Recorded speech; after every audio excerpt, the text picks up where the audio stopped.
Hi everyone. So we are very fortunate to have Jason Chong Wen-Hui here for our interview. So Jason, can you introduce yourself to the audience? Hi, thank you for inviting me. I'm Jason, as mentioned. So previously I was a committee of MKTD, which is Malam Kebudayaan Tionghoa Daya Sari, which essentially is a cultural week for one of the dorms in UM. So I was tasked with managing the Chinese Knot project, or for the exhibition booth. I was tasked with handling and teaching other members, and also on the day itself, some of the public who came to the booth. So we would teach them how to make Chinese knots, and also the historical background or the origins of the Chinese knot itself. Yeah. Alright, thank you, Jason. So nice to meet you, Jason. So thank you for spending your time for this interview. So I'm Zili, the interviewer of this interview. So for your information, we plan to organize an event called Bak Knot, which is the combination of Baktek and Chinese knot. So in this event, we will teach students how to hand Baktek and teach them how to make a Chinese knot. So we are here today to get a better understanding of Chinese knot. So in order to achieve that objective, so we're going to ask you some questions. So are you okay with that? Yeah, sure thing. Alright, thank you, Jason. So without further ado, let's get started. So the first question I would like to ask you is, in your opinion, does learning Chinese knots bring you any kind of benefits? So essentially, I was not introduced to Chinese knot before this. So my first exposure to Chinese knot is also like when I first was tasked with the job of actually teaching my committee members doing Chinese knot. So I actually had to research and to do my own homework for actually how to actually make a Chinese knot itself. In essence, there are many types of Chinese knots, but just for the sake of the exhibition, we kind of need to make it simple. So we had to make like more simpler knots, but I had to learn it myself. So I think the main takeaway here is that to make Chinese knot actually is a thing of patience. You have to really take your time, sit down and slowly actually make the knot, because sometimes it can be very frustrating. Sometimes you just can't do it right or can't make the shape correct. So doing Chinese knot is actually a game of patience. Once you get the hang of it, you get to do it faster, but at first it would be very hard. Even to follow the steps, you'll be very confused, and sometimes it's complicated as well. Another thing is that even while teaching, so making Chinese knots, because you're sitting down with your friends or like other members of the public, I think it's a very good way to make friends as well, because you will sit down, you have the time to actually chit chat. Maybe you have some same interests, whatever it is, but you can make your friends or just get to know the other person more through sitting down and just focusing on a task as well, but also having some chit chat over the while. Yeah, so that's my main takeaways from learning Chinese knot and teaching as well.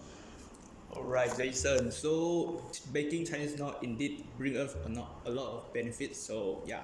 So moving to the next question. So nowadays, is there any difference among the usage of Chinese knots in today's practice compared to ancient times? What are the differences?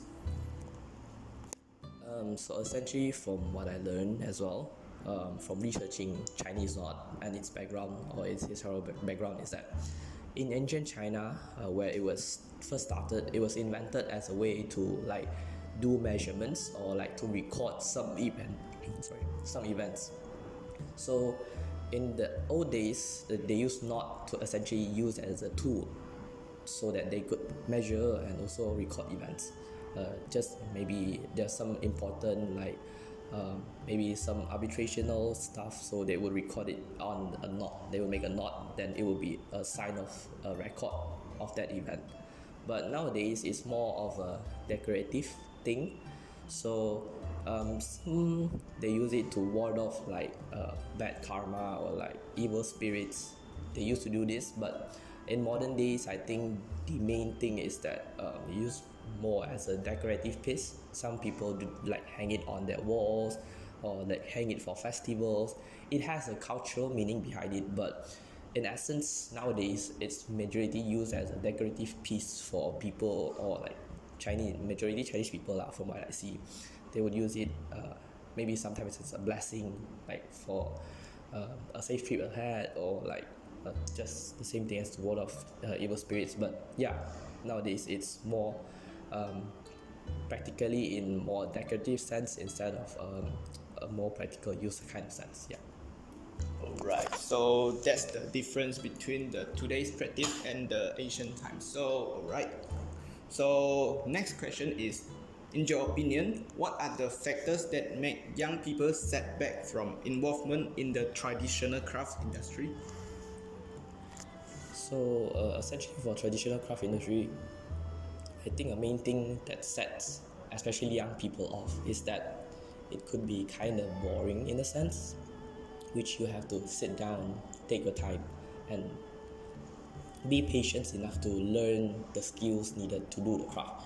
And some craft can be like quite artistic in a sense. Some people are not like naturally gifted in an artistic way. Some craft are like you mentioned, batik and Chinese knot. You need to have some sort of skill to draw, or like good hands to actually make the knot itself. So sometimes for young people, they tend to be set back by these because they're more interesting hobbies in a sense, like gaming, sports.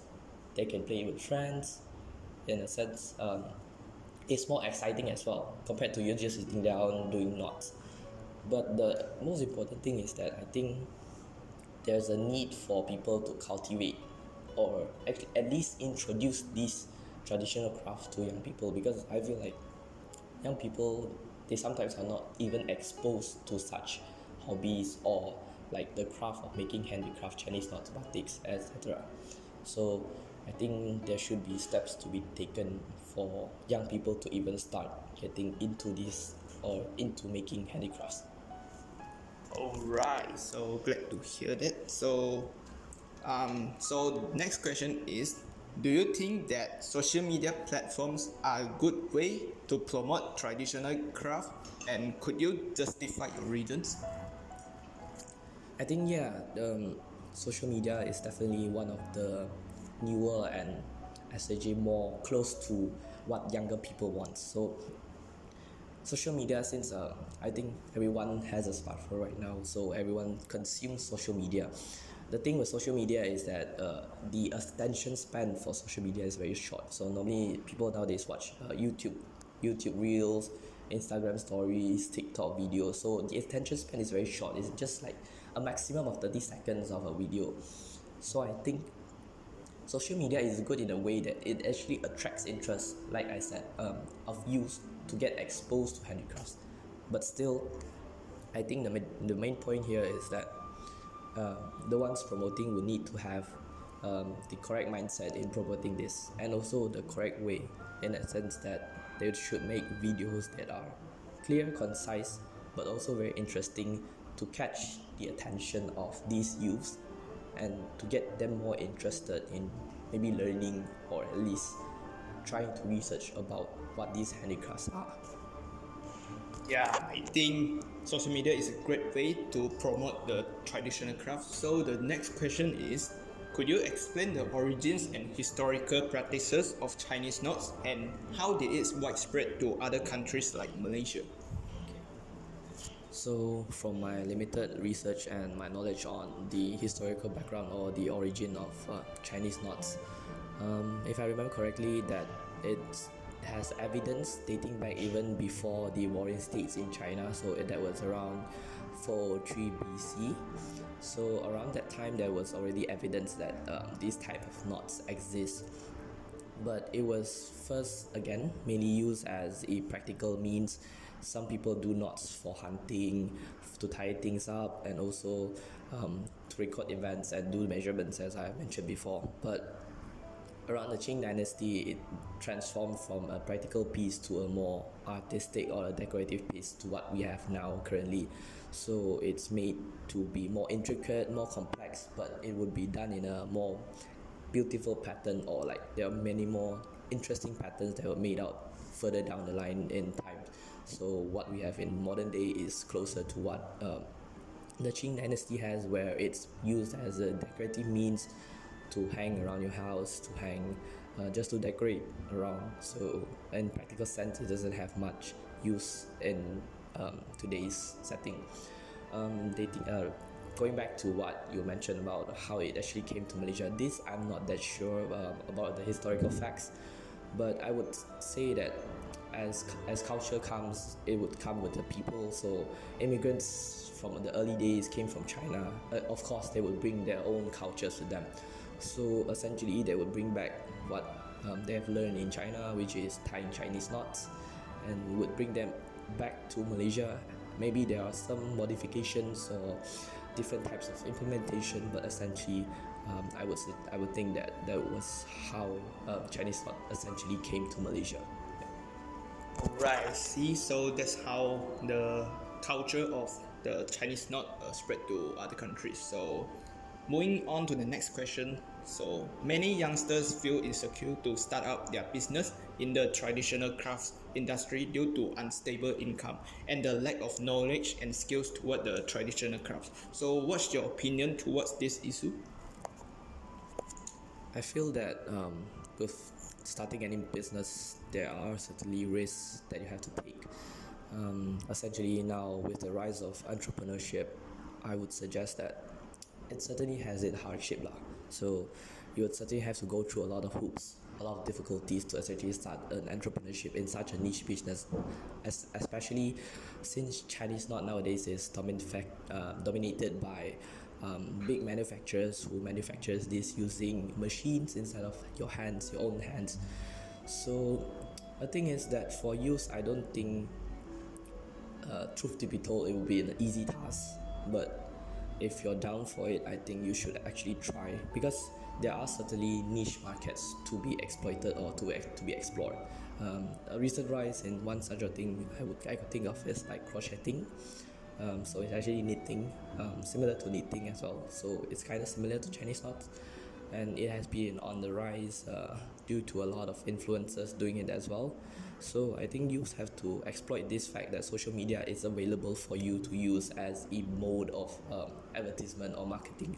So using social media in creative ways would help you boost your business, and also finding interesting ways to actually run your business as well. So maybe you're not selling Chinese knot, but actually you're opening a class to actually teach people how to make Chinese knots, and maybe they could take back this knowledge or this intricate knots as a decorative piece for their house. They could bring it for their relatives as well, because handmade things actually have a sense of a betterment, or they would essentially feel like you have a personal achievement after making the knot, and even more so when the person receiving it know that you have actually handmade it yourself. So it would be more valuable of a gift to that person as well.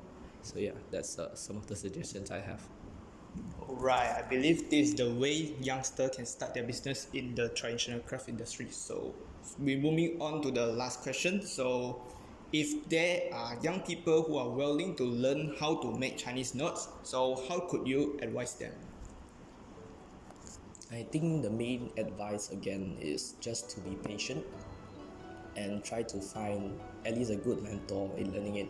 So when I was learning it, we had mentors from the Kongzi Institute or the Confucius Institute in as well.